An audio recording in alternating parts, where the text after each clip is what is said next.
गरीब साध साध सब नेक हैं, आप अपनी ठोरे।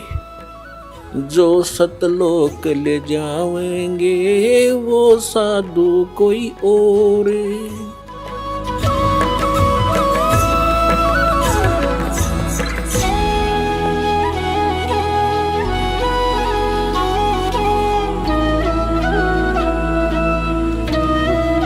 अब हम आते हैं उस प्रसंग पर। आप आज का प्रसंग पूरा करते हैं।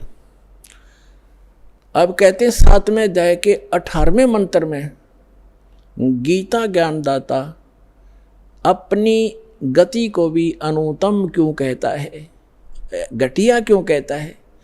इसका यह है कि जन्म मृत्यु ये खुद कहता है चौथे गीता ज्ञानदाता चौथे अध्याय के 5 और 9 श्लोक में, दूसरे अध्याय के 12वें श्लोक में, 10वें अध्याय के दूसरे श्लोक में कि अर्जुन तेरे और मेरे बहुत जन्म हो चुके हैं, आगे भी होते रहेंगे और पहले भी हो चुके हैं। तो इसलिए 18वें अध्याय के 62वें श्लोक में कहता अर्जुन तू सर्वभाव से उस परमेश्वर की शरण में जा, उसकी कृपा से परम शांति को सनातन परम धाम को प्राप्त होगा। तो वो जब तक वो तत्वदर्शी संत खोज ले, उससे वो ज्ञान और समाधान प्राप्त होगा। तो तत्वदर्शी संत नहीं मिलेगा तो ऐसे ही जन्म और मृत्यु तेरे भी रहेंगे, मेरे उपासक के भी रहेंगे, मेरे भी रहेंगे, वो खुद कहता है। तो अब ये 7वें अध्याय के 18वें श्लोक में कहता है मेरी गति भी अनुत्तम है, घटिया है, क्योंकि जन्म मृत्यु तेरी भी मेरी भी। ब्रह्म साधक ब्रह्मलोक में जाता है। 8वें अध्याय के 16वें श्लोक में कहा कि ब्रह्मलोक पर्यंत भी ये प्राणी सभी पुनरावृत्ति में है, इनका भी जन्म मृत्यु होता ही रहेगा। और जब जहाँ जन्म मृत्यु होगा, युद्ध करना होगा, वहाँ शांति नहीं हो सकती। तो यहाँ कहता है अनुत्तम क्यों बताया, अपनी गति को, अपने यानी ओम नाम के जाप से ब्रह्म प्राप्ति को भी अनुत्तम गति बताया है। किस लिए, इसका उदाहरण देते हैं। एक चुनक नाम के ज्ञानी आत्मा थे, समर्पित भगवान पे, और साधना और ज्ञान वही वेद और इन अधूरे गुरुओं वाला, हठ योग ब्रह्मा जी वाला, ओम नाम वेदों वाला, ये साधना किया करते थे, सभी करते रहे। उन्होंने भी ऐसी साधना के लिए हजारों वर्षों तक सूख के काटा होगे, बड़ी बड़ी पलकें होगी, बड़े बड़े बाल होगे परमात्मा पाने के लिए। लेकिन गीता अध्याय नंबर 11 के श्लोक 47-48 में गीता ज्ञानदाता स्पष्ट करता है कि अर्जुन मेरी प्राप्ति यानी ब्रह्म की प्राप्ति, भगवान प्राप्ति ना वेदों में वर्णित विधि से, ना किसी मंत्र से, ना जप से, ना तप से कोई नहीं कर सकता, उससे हो ही नहीं सकती वेदों में वर्णित विधि से। तो जिस कारण से इन ऋषियों ने वेदों से मंत्र ओम लिया, उसकी साधना हठ योग ब्रह्मा जी से लिया, साधना करने लगे। उसे भगवान तो मिलना था ही नहीं, वो स्पष्ट कर रहा है। तो उससे सिद्धियां आ गई इनके अंदर, और उन सिद्धियों के आधार से ये प्रभु पाक गए अपने एक दूसरे। जैसे अगस्त ऋषि में सिद्धि थी 7 समुद्रों को पी लेना, ये कोई छोटी सिद्धि है। 7 समुद्रों को एक घूंट में ऐसे चलू भर के और सारे सुखा दिए थे, ऐसी सिद्धि होती है आध्यात्मिक शक्ति। लेकिन ये भगवान नहीं हो सकता इन सिद्धियों से। और फिर वापस कुरला कर दिया तो 7 समुद्र भर गए। तो कहने का भाव ये है कि ये तो सिद्धि है परमात्मा से की साधना करने से थोड़ी बहुत ये बैटरी चार्ज हो जाती है, जिसे कुछ चमत्कार दिखा देते हैं। इन्वर्टर में पंखा चल पड़ा, लाइट चल पड़ी, छोटा मोटा रोशनी होगी, मोटर नहीं चला सकता इन्वर्टर जो 10 पावर हाउस पावर की। तो ये छोटे मोटे इन्वर्टर बन गए और बैटरी चार्ज हुई, फिर डिस्चार्ज कर दी, वो खत्म हो गए, पशु बन गए। तो कहने का भाव ये है, ऐसे ही चौनक ऋषि थे, इन्होंने सिद्धियां प्राप्त कर ली और इतनी सिद्धि होगी कि आम सिद्ध पुरुष भी उसका अगर नतमस्तक होने लगा, बड़ा बोलबाला हो गया। एक मानदाता चक्रवर्ती राजा था। चक्रवर्ती राजा का अर्थ होता है जिसका पूरी पृथ्वी पर शासन हो, और उसके अंतर्गत छोटे छोटे नवाब राजा लोग होते हैं, वो उसको टैक्स देते हैं, उसके पराधीन होते हैं, उसके आदेश से चलते हैं, सब कार्य करते हैं।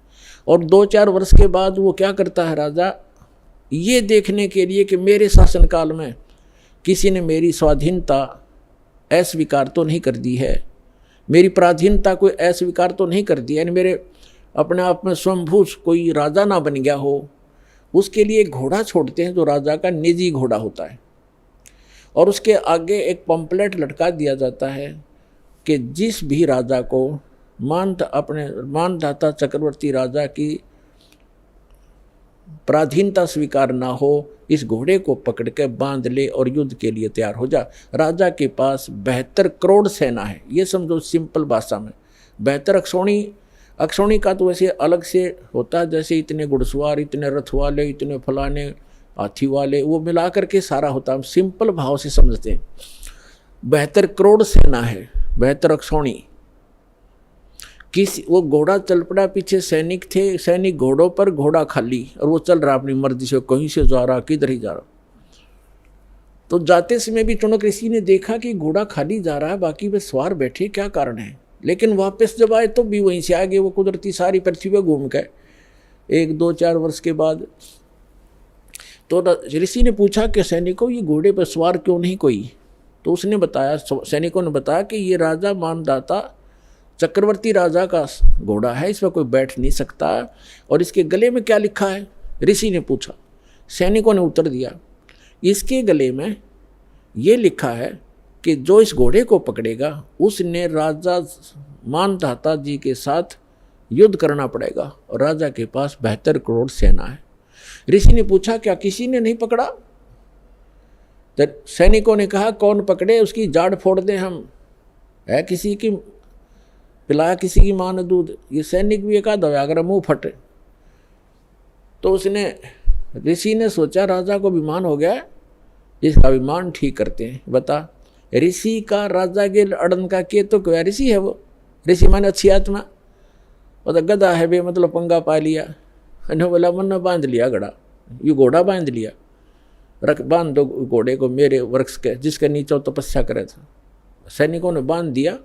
सैनिकों ने कहा उस ऋषि से कि ये घोड़ा आप बांधोगे, मानधाता चक्रवर्ती का युद्ध करोगे। कहा मैं युद्ध करूंगा उसके साथ। सैनिकों ने कहा, कंगले तेरे दाने खाने को नहीं, तेरी क्यों सामत आई है, चुप करके अपनी भक्ति कर और माला फेर, क्यों मरे तू बेआई मौत क्यों मर रहा है।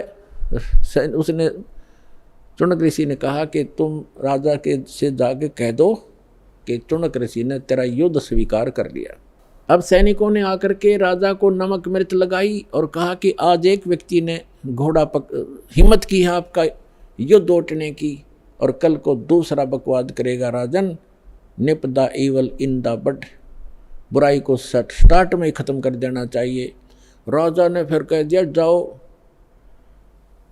उस 72 करोड़ की 4 प्लाटून 4 टुकड़ी कर ली। 18 करोड़ सेना एक आदमी को मारने के लिए भेज दी, चुनक ऋषि को। और चुनक ऋषि ने क्या किया, अपनी जो साधना करी थी, सारे जीवन में डले डोए थे, उसकी 4 पुतली बना दी, एटम बम बना लिए सिद्धि तय। एक एटम बम छोड़ दिया पुतली, उसने कत्लेआम मचा दिया। घड़ियाँ पुतली होगी हजारों करोड़ों की संख्या में, और कत्लेआम मचा दिया। और वो खत्म हुई सिद्धि, वो तो जो निकल गया बाण, वो बम। राजा ने दूसरी टुकड़ी 18 करोड़ की भेज दी, ऋषि ने दूसरी पुतली भेज दी। ऋषि ऐसे 72 करोड़ सेना का नाश कर दिया, कत्लेआम कर दिया। किसने? उस चुनक नाम के ब्रह्म उपासक ने, उस काल के उपासक ने, ब्रह्म के उपासक ऋषि ने। अपने आत्मा चाहे तो गोली से मार दे, और किसी के पास वचन की ताकत जंतर मंत्र है उससे मार दे, भगवान के दरबार में दोनों दोषी बराबर होते हैं। अब इसके विषय में सूक्ष्म वेद में परमात्मा ने अमरवाणी में कहा है, सच्चिदानंद घन ब्रह्म की वाणी में, कि 72 अक्षौणी क्षय करी वो चुनक ऋषिश्वर एक, ये दे धारे जोरा फिरे भाई सभी काल के बेखे। 72 अक्षौणी खा गया वो चुनक ऋषिश्वर एक। मानधाता राजा की 72 करोड़ सेना का नाश कर दिया। किसने? उस चुनक ऋषिश्वर अकेले ने। ऋषिश्वर जैसे मुनि और मुनिवर और मुनीश्वर, एक तो मुनि आम साधक, और मुनिवर उन साधकों में श्रेष्ठ मुनि, और फिर मुनीश्वर उन श्रेष्ठ मुनियों में भी परम श्रेष्ठ यानी उस मुनीश्वर ऋषीश्वर उस तीसरे नंबर के गुड बेटर बेस्ट, उस बेस्ट यहाँ के बेस्ट जाने जाने वाले ऋषि के ये कर्म है 72 करोड़ सेना खाली। ये सूक्ष्म वेद में परमात्मा बता रहे हैं। 72 अक्षौणी खा गया वो चुणक ऋषिश्वर एक, ये दे धारे जोरा फिरे भाई सभी काल के बेखे। जोरा माने मौत, जरा माने बुढ़ापा, यहाँ अंतर समझना कदे भूल जा। जोरा मीन संत भाषा में जोरा माने मृत्यु। कहते हैं ये दिखे संत ऋषि महर्षि, ये तो चलती फिरती घाल है। ये दे धारे मौत फिरे, ये संत नहीं, ये मौत है। ये सभी काल के भेख, ये ब्रह्म के साधक, ब्रह्म तक के पुजारी, ये सभी काल के भेख दे धारे जोरा फिरे या मौत फिरे चलती फिरती मनुष्य रूप में, इतने मानस मार दिए, तुम इनको महर्षि कहते हो। तो यहाँ गीता ज्ञानदाता भी कहता है कि ये ऋषि हैं तो नेक, लेकिन तत्वदर्शी संत ना मिलने से मेरे वाली अनुत्तम घटिया साधना में लीन रहे, गति में लीन रहे। अब क्या बनेगा? ओम नाम के जाप से ये ब्रह्मलोक जाएगा, और जो सिद्धि की थी, जो साधना तपस्या की, से ये राजा बनेगा। और जो इसने 72 करोड़ सेना मार दी, वो बैड अकाउंट अलग से लिखा जाएगा, इसको फिर भोगना पड़ेगा। जैसे ये ओम नाम की साधना से ब्रह्मलोक में जाएगा, वहाँ अपनी पुण्य समाप्त करके इस मंत्र के जाप का नाश करके कमाई का ये वापस आएगा, राजा बनेगा पृथ्वी पर। फिर खूब पाप कमाओगा। राजा शिकार करते हैं, अपने अहम के कारण दुनिया मरवा डालते हैं, कत्लेआम कर देते हैं अपने राज्य के लिए, वो पाप इसके बुरे में लिखे जाएंगे। फिर ये कुत्ता बनेगा और इसके सिर में कीड़े पड़ेंगे इस ऋषि चुणक का, और जितने सैनिक मारे थे वो गिन गिन का बदला लेंगे इसका। तो यहाँ कहते हैं फिर ये खाक मुक्ति हुई। 18वें अध्याय के 62वें श्लोक में कहा कि तू सर्वभाव से अर्जुन उस परमेश्वर की शरण में जा, उसकी कृपा से तो परम शांति को, सनातन परम धाम को प्राप्त होगा। 15वें अध्याय के 4थे श्लोक में कहा कि परम संत की प्राप्ति के उपरांत, तत्वदर्शी संत की प्राप्ति के उपरांत परमात्मा के उस परम पद की खोज करनी चाहिए, जहाँ जाने के बाद साधक लौटकर फिर संसार में कभी नहीं आते, और केवल उसी की भक्ति करो।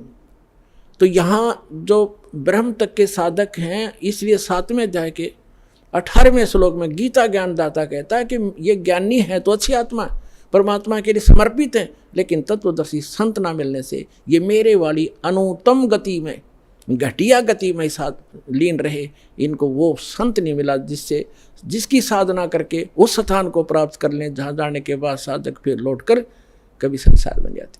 तो वो संत ये दास है पुण्यात्माओं, आज समझ में आ जाओ, थारा से फिर आइयो। जितना लेट आओगे उतना पछताओगे, जल्दी आओ, अपना कल्याण कराओ। बोलो सतगुरुदेव।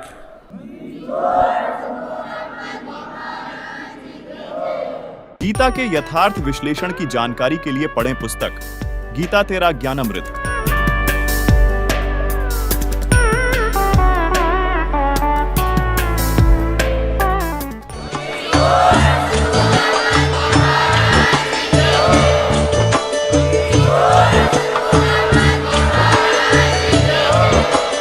आप सुन रहे थे जगत गुरु तत्वदर्शी संत रामपाल जी महाराज जी के मंगल प्रवचन। अधिक जानकारी के लिए विजिट कीजिए हमारी वेबसाइट www.jagatgururampalji.org। संत रामपाल जी महाराज जी के शुभ आशीर्वाद से पूरे विश्व भर में 500 से भी ज्यादा नाम दीक्षा केंद्र हैं, जिन पर संत रामपाल जी महाराज जी द्वारा ऑनलाइन निःशुल्क नाम दीक्षा दी जा रही है। अपने नजदीकी नाम दीक्षा केंद्र का पता करने के लिए संपर्क करें 8222880541।